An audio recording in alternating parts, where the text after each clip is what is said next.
मालेगावात पोलिसांच्या अंगावर आयशर घालण्याचा प्रयत्न, गोवंश वाहतूक करणारा चालक ताब्यात. ईद ए मिलादच्या पार्श्वभूमीवर बंदोबस्तावर असलेल्या पोलीस कर्मचाऱ्याच्या अंगावर आयशर टेम्पो घालून जीवे मारण्याचा प्रयत्न केल्याची घटना मालेगाव तालुका पोलीस ठाणे हद्दीत सायने बुद्रुक शिवारातील पंचमुखी हनुमान मंदिराजवळ घडली आहे. पोलिसांच्या माहितीनुसार 26 ऑगस्ट रोजी सायंकाळी सुमारे 6 वाजता मुंबई आग्रा महामार्गावर पोलीस शिपाई संभाजी पीरनाईक हे बंदोबस्तावर होते. यावेळी लाल रंगाच्या आयशर टेम्पोमधून गोवंशीय जनावरे वाहतूक केली जात असल्याची गोपनीय माहिती पोलिसांना मिळाली. त्यानुसार पोलिसांनी संशयित आयशर क्रमांक MH04FU 3446 थांबवण्याचा प्रयत्न केला. मात्र चालकाने वाहन न थांबवता पोलीस शिपाई पीरनाईक यांच्या अंगावर आयशर घालण्याचा प्रयत्न केल्याचा आरोप आहे. पीरनाईक यांनी बाजूला होत आपला जीव वाचवला. त्यानंतर त्यांनी पोलीस उपनिरीक्षक तुषार भदाने यांना माहिती दिली.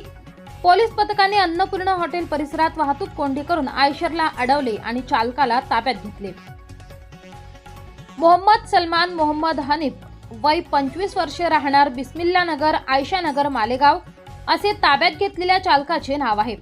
आयशरची तपासणी केली असता त्यामध्ये 10 गोवंशीय जनावरे आढळून आली. या जनावरांची अंदाजे किंमत 2,30,000 रुपये असून 6 लाख रुपयांच्या आयशरसह एकूण 8,30,000 रुपयांचा मुद्देमाल पोलिसांनी ताब्यात घेतलाय.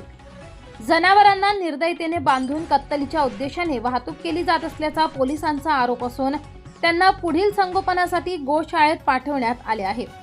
या प्रकरणी मोहम्मद सलमान याच्या विरुद्ध भारतीय न्याय संहिता कलम 109(1), 223 महाराष्ट्र पशु संरक्षण कायदा तसेच प्राण्यांचा छळ प्रतिबंधक अधिनियमातील संबंधित कलमानुसार मालेगाव तालुका पोलीस ठाण्यात गुन्हा दाखल करण्यात आलाय. पुढील तपास पोलीस करत आहेत. S9 TV न्यूज साठी गणेश शिंदे, मालेगाव. आपल्या चॅनलला नक्की सबस्क्राइब करा. बेल आयकॉन दाबायला विसरू नका.